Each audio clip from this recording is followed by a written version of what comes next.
SDN 17 Momunu merupakan salah satu sekolah dasar negeri yang berada di Kabupaten Buol, Provinsi Sulawesi Tengah. Sekolah ini memiliki 6 rombongan belajar dengan jumlah murid sebanyak 44 orang.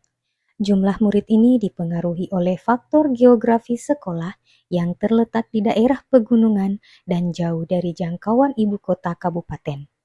Pada tahun ajaran 2024-2025 ini, SDN 17 Momunu mulai mengimplementasikan kurikulum Merdeka.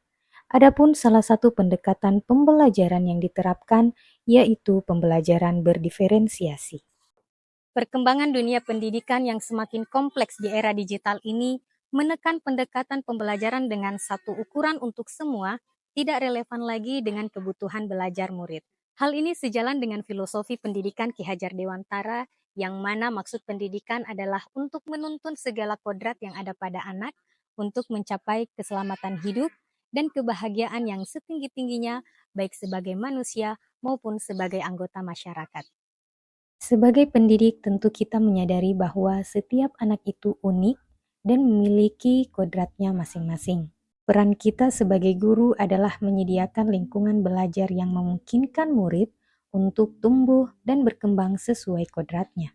Melalui pembelajaran berdiferensiasi, kita dapat menuntun segala kodrat anak, baik kodrat alam maupun zamannya, sehingga pembelajaran menjadi lebih bermakna dan juga menyenangkan. Dalam melaksanakan proses pembelajaran di kelas, khususnya pada mata pelajaran pendidikan agama Islam, seringkali saya menemukan kondisi murid yang beragam. Terdapat murid yang kurang fokus, kurang antusias, dan sulit memahami materi yang diajarkan, sehingga hal ini berpengaruh pada keterlibatannya secara aktif dalam proses pembelajaran. Situasi ini diperparah akibat kurangnya penggunaan media pembelajaran berbasis digital yang relevan dan menarik minat murid untuk belajar. Hal ini dipengaruhi oleh minimnya fasilitas pendukung, seperti kurangnya aliran listrik di luar kelas, serta sulitnya penggunaan akses internet. Setelah dilakukan identifikasi masalah melalui refleksi diri, observasi terhadap perkembangan murid, dan diskusi bersama rekan sejawat, terdapat beberapa tantangan yang menjadi kendala untuk mencapai tujuan praktik baik ini. Di antaranya, rendahnya motivasi, minat, serta keterlibatan murid dalam proses pembelajaran. Untuk menghadapi berbagai situasi dan tantangan tersebut, saya berinisiatif mencari referensi yang inspiratif melalui berbagai sumber, salah satunya pada platform Merdeka Mengajar. Kemudian berdiskusi dengan rekan sejawat untuk memilih pendekatan ataupun strategi pembelajaran yang tepat. Selanjutnya, saya merancang pembelajaran berbasis digital yang inovatif, menyenangkan, bermakna, dan berpihak pada murid. Setelah menetapkan langkah-langkah yang dilakukan untuk menghadapi tantangan tersebut, selanjutnya saya melaksanakan praktik baik pembelajaran berdiferensiasi ini pada mata pelajaran pendidikan agama Islam di kelas 6. Assalamualaikum warahmatullahi wabarakatuh. Kegiatan awal pembelajaran dibuka dengan ucapan salam, menyapa murid, menanyakan kabar, serta mengecek kehadiran dan doa bersama. Selamat pagi. Bagaimana kabar kalian hari ini?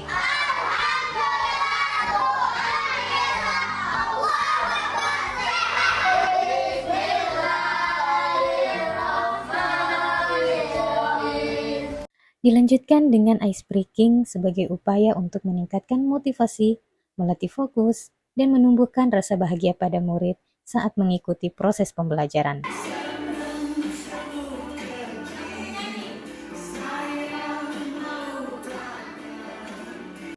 Pada kegiatan inti pembelajaran, saya mengajak murid untuk mengamati dan menanggapi gambar yang ditayangkan melalui proyektor sebagai langkah dalam kegiatan asesmen diagnostik kognitif di awal pembelajaran. Hal ini bertujuan untuk mengukur pemahaman awal murid terkait materi atau tujuan pembelajaran yang akan dicapai. Selanjutnya, saya meminta beberapa murid untuk berpartisipasi dalam membacakan jawaban yang telah mereka tuliskan dan ditempelkan pada dinding kelas.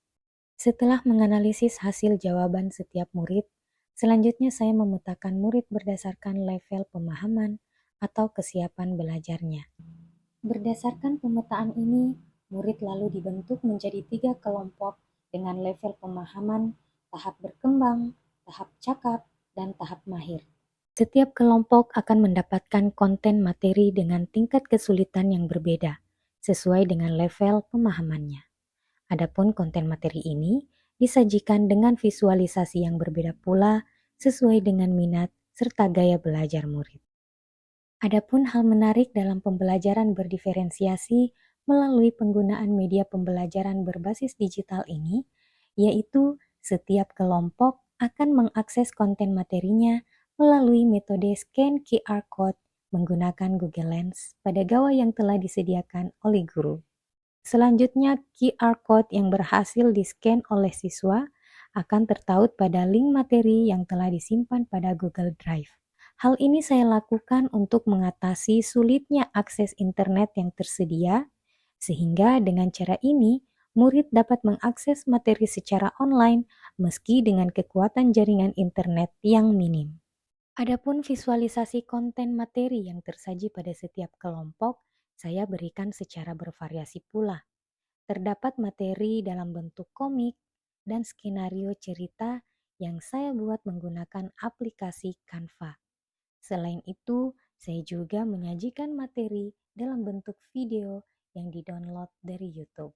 Karena merasa bersalah sudah menyakiti, ya pernah. Selanjutnya, setiap kelompok akan mendiskusikan materi yang telah mereka dapatkan serta membuat kesimpulan pada lembar aktivitas kelompok yang telah disediakan oleh guru. Setelah kegiatan diskusi, murid mempresentasikan hasil kerja kelompoknya dengan pilihan aktivitas yang beragam sesuai dengan minatnya pula. Terdapat kelompok murid yang memilih untuk mempresentasikan hasil diskusinya secara langsung melalui galeri walking. Dan ada pula kelompok yang memilih untuk mempresentasikan hasil diskusinya melalui kegiatan bermain peran. Selanjutnya pada kegiatan penutup, guru menyimpulkan dan memberi penguatan terhadap materi yang telah dipelajari murid. Untuk mengukur ketercapaian tujuan pembelajaran, saya melakukan asesmen formatif di akhir pembelajaran melalui aktivitas bermain game dengan menjawab pertanyaan-pertanyaan yang disajikan secara berkelompok.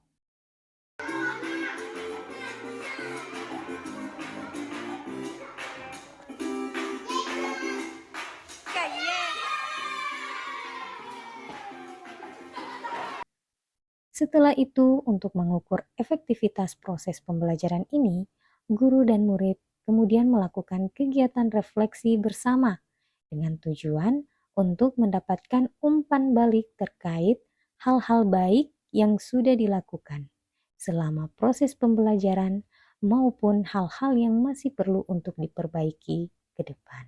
Setelah pembelajaran berdiferensiasi ini dilaksanakan dengan mengintegrasikan teknologi dalam proses pembelajaran, guru dapat menciptakan pembelajaran yang lebih efektif, lebih menarik, dan juga lebih bermakna bagi murid. Hal ini terlihat dari hasil belajar murid yang begitu antusias, semangat, dan merasa senang dalam mengikuti pembelajaran. Halo teman-teman, saya Dinda. Hari ini saya bahagia banget mengikuti pelajaran. Saya suka dari tuliskan hasil diskusi. Saya suka mengikuti pelajaran yang guru saya, yaitu ibu guru agama. Assalamualaikum warahmatullahi wabarakatuh. Saya Dahlan Utohopa Sarjana Sosial, selaku Kepala SD Negeri 17 Memunu, Kabupaten Buol, Provinsi Sulawesi Tengah. Pada kesempatan ini saya ingin menyampaikan dukungan dan apresiasi kepada Ibu Hardianti Kamangge SPD. Melalui inovasi pembelajaran yang beliau laksanakan telah memberi kontribusi terhadap peningkatan kualitas pembelajaran serta hasil belajar peserta didik di SDN Negeri 17 Memunu. Semoga praktik baik ini dapat menjadi salah satu referensi dan inspirasi bagi rekan-rekan guru. Saya yakin bahwa sebuah langkah kecil yang kita lakukan secara konsisten akan melahirkan sebuah perubahan yang besar. Demikian, Assalamualaikum warahmatullahi wabarakatuh.